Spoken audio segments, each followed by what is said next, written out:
過去幾年，港隊喺奧運賽事嘅傑出表現都吸引咗唔少人嘅關注，尤其是係劍擊項目啊！嗱，我知道今日咧喺啟德體育園咧有一個小劍神嘅培訓計劃，即刻睇下現場嘅情況係點樣先。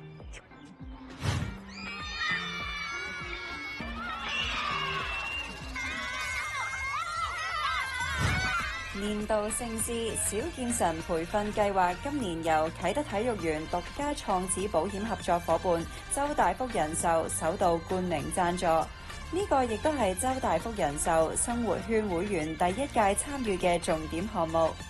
現場有近800位學員參加選拔，活動旨在發掘具有運動潛能嘅學員，培育港隊劍擊明日之星。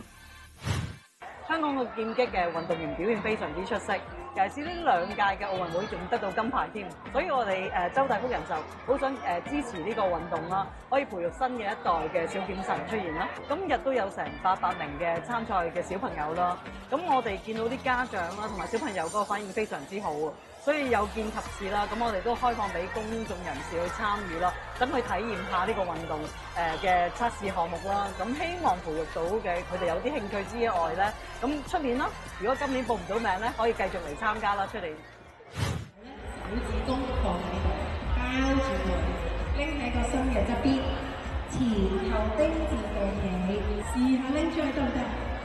哦！如果小朋友咧，你有一個目標性嘅嘢咧，即係長嘅目標又得，短嘅目標都得，只需要你向住嗰個目標去行嘅話咧，就唔會怕辛苦啦。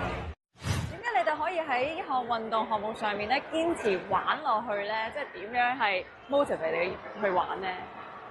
我會話係對嗰個運動嘅熱誠啦，同埋嗰個唔甘心咯。因為我哋好多時候要比賽啦，咁但係佢控制唔到幾時贏或者輸嘅。咁有時輸咗都會反思下啊，我究竟下一次點樣可以再做好啲咧？我係覺得要有一個目標俾自己，記得自己點解一開頭會開始呢樣嘢啦。我會同小朋友講，堅持你而家嘅努力，相信你哋可以成為下一個世界冠軍。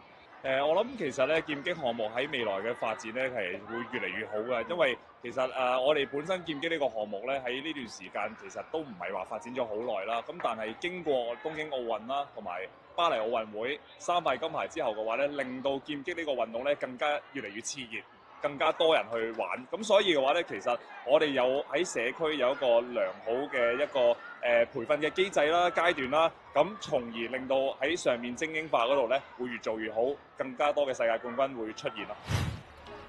小劍神培訓計劃吸引咗好多好有潛質嘅小朋友到場挑戰，場面非常熱鬧啊！你覺得好唔好玩啊？好玩，好玩，最好玩係因為識咗好多新朋友。平時女女都中意跑跑跳跳啊，都比較活躍啦。咁所以我覺得都可以想俾佢試下去參加活動，咁等下佢第時去學多啲唔同嘅運動啦。睇下有一啲第時可以有個一技之長。除咗有正式選拔之外咧，呢度仲有一個體驗區，大人同埋小朋友都可以試玩㗎，等佢哋可以感受一下劍擊嘅樂趣。等我都去體驗一下先。喂，我好驚！哇！喂，哇！其實每日堅持運動訓練真係一啲都唔容易㗎。見到一班學員咧非常之出色啊！希望咧他日咧佢哋可以成為明日之星，為香港奪得咁多嘅殊榮啦！